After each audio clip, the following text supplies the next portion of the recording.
All right. Thank you so much for joining me. It's good to be back with you. So we are in the era of big swings, of fighting, of figuring out how to break through and get some attention in this media environment. You did exactly that again. What were you hoping to accomplish by your 12-hour sit-in on the steps of the U.S. Capitol? Well, again, it's trying to have a conversation with people and let them know, number one, I've heard you do things different, take risks, try things. And so this was something very unorthodox in the Senate and the House with Hakeem Jeffries, but really was to have a conversation, again, center stories of people who are going to be deeply affected. And some of the most compelling speakers yesterday were like the incredible little lobbyists who were some of the heroes in the 2017 fight for the Affordable Care Act. But to see these parents sharing their stories about their children who were there, beautiful, challenged with disabilities, but living sort of vibrant lives because of Medicaid. It's a great thing to be able to show that.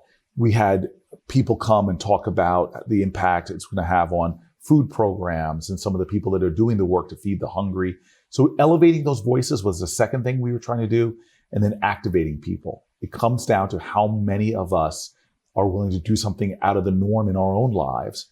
Abnormal times demand abnormal actions. And really it was just a call to action, get more people involved. Talk to us about where things stand right now in terms of Republicans' efforts to dismantle Medicaid. Where does it stand? Where is the bill as it stands right now? The budget as it stands right now? So this is the drama right now. We have, coming back from a 2-week break, this work period, the Speaker of the House has said, I want to get this done in this work period. And that means between now and Memorial Day, they're going to try to push this bill through. And again, they already told the Energy and Commerce Committee, which oversees Medicaid, that you have to get $880 billion. Even the nonpartisan Congressional Budget Office has said that means you're going to have to take it from Medicaid.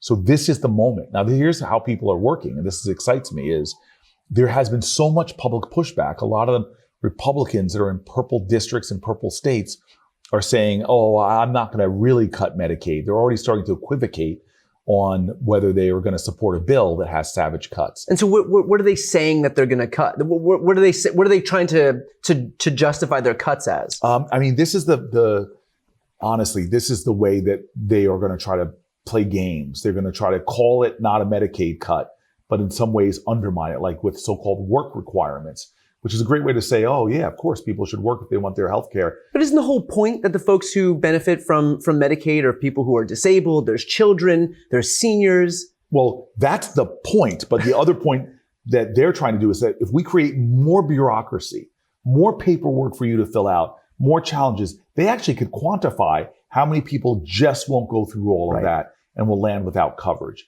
This is a way for the people that are talking about deregulation. This is a way to create more red tape and regulation around Medicaid that makes people who are already strapped on time, already have children to take care of, just put more of a burden on them, which will mean that less will really be pulling and relying on the program. And so what do they expect? What do you expect will be the consequence if Republicans are able to be successful with what they're looking to do right now? So we want to make it clear, the Republicans who vote on this are endangering their positions. Simple as that. We want them to fear the people more than they fear the president. We want them to be more afraid to undermine their hospitals in their districts, undermine the care for the people in their districts, undermine healthcare, because Medicaid is connected in so many ways to the delivery of healthcare. We want them to be more worried about that than they are about the consequences for going against the president. Most of these people were around back in 2017 and 2018. They saw firsthand the consequences of going after the ACA, of attacking people's healthcare. That led to the biggest victory in the House in modern American history. Democrats flipped 41 seats in the House as the result of going after the ACA. And so are there memories that short? Is there fear of Donald Trump just that overpowering? I mean, what are we looking at here? How do they not see this and learn from some history? Again, why they would even put a bill like this up makes no sense to me. It violates all of our collective values, cutting food from the hungry, healthcare from the sick, services for the disabled, support for our seniors. This violates every faith tradition in our country and every moral tradition. It's wrong. I don't have time to think about them.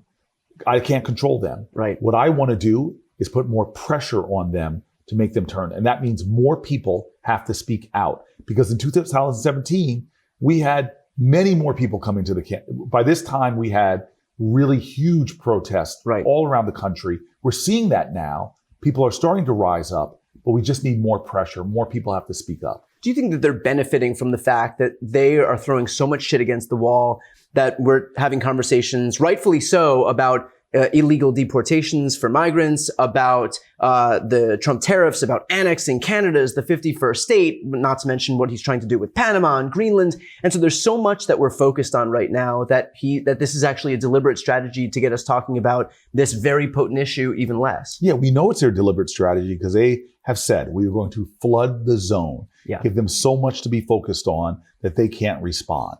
Well, the reason why this Medicaid cut is so important right now is that it's imminent. Right now, the Republicans are working on this bill and hope to get it done by Memorial Day, which gives us just a few weeks to really ramp up the pressure. I know they're thrilled when we're talking about immigration. They think they're stronger on that. When they're wrong, majority of Americans, even Republicans, think that violating people's due process rights is wrong. They don't believe we should be deporting 2-year-old American children. But again, I want to fight on every front. But right now, we all have an assignment. Stop this bill from passing. It has an end date. We know they may not be able to get it done by Memorial Day, but that's when they say they're getting it done. That means we need to all be rising up more in this period. You know, the most insidious part of this all for me is that there are a few different earned benefits programs and entitlement programs that they had the option to go after. They obviously didn't touch Medicare, but they chose to hit Medicaid. And that's a program that deals with the disabled and sick as opposed to Medicare, which is the elderly, which are a more powerful voting bloc in this country. And so they knew that their goal here was to just strip healthcare away from people, but they tried to selectively and deliberately choose the group that had the least amount of political power in this, the people who had the smallest amount of voice, political voice, so to speak. And I think that among, all the other disgusting stuff that they've been doing, that part kind of hit me the most because, we know their underlying goal. It is how can we strip people's access to healthcare away, while still preserving our ability to hold on to power. And this is the group that they landed on because they are too vulnerable, too marginalized to be able to effectively, or what Republicans think, to effectively mount some opposition. Right. Well, this is the tactic we see over and over again. Let's spend hundreds of millions of dollars focusing on trans children. That was one of their main expenditures in their last election. Yeah. Why? To whip up attention over here to try to distract people from what their real intention was.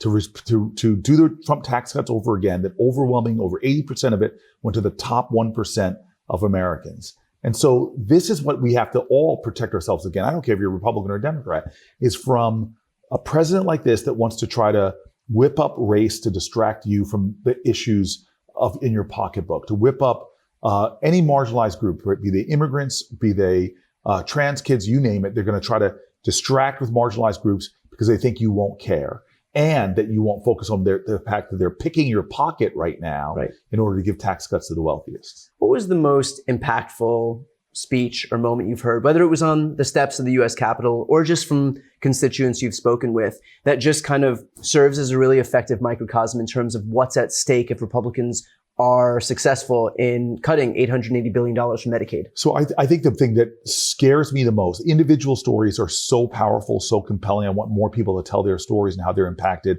But look, when I talk to my hospitals, entire hospitals are saying that because we're living on the margins already, we barely have enough to keep this hospital going. You take out Medicaid, and the whole system could crumble. And so we know already that there are rural hospitals and urban hospitals that are saying we might not be able to continue operations, or at least if we do, have to curtail our services dramatically. So that's a system that will affect not the individuals alone, but really people that work there, people that deliver care there, and the thousands of people that rely on that hospital. So these are the stories that are chilling to me to see how big of an impact this is going to have. And so now for folks who are watching this right now, who are wondering what we all can do to have the biggest impact here as this fight is going to rage on for the next couple weeks before we actually have a budget that either passes or fails, what would you say to those people? I would say join protests. There's going to be a lot of things going on. I would say share content like this, conversations, educate more people, find ways to speak out that you haven't been. I rightfully, in the first months of this administration, had people demanding from me to do things different, speak out differently, take risks. Well, I'm now turning that back on you. We're trying to live to that leadership, but we need you to live to that leadership as well. What can you do? Even if it's just an hour more a week, a few hours on the weekend, find something you can do different. That's great advice. And last question here.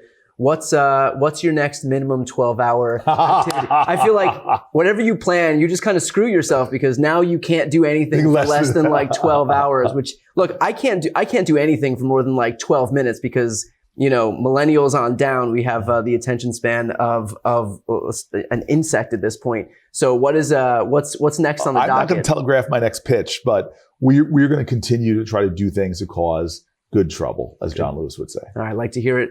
Senator Booker, thank you so much for the time and for the work you're doing. Thank you. I mean, you are sincerely one of the voices right now that's informing, engaging, and activating so many people. Many of us, including me, watch your videos to get like sourced with good information, but more importantly, with good spirit. So thank you for the role that you're playing in this movement. Thank you.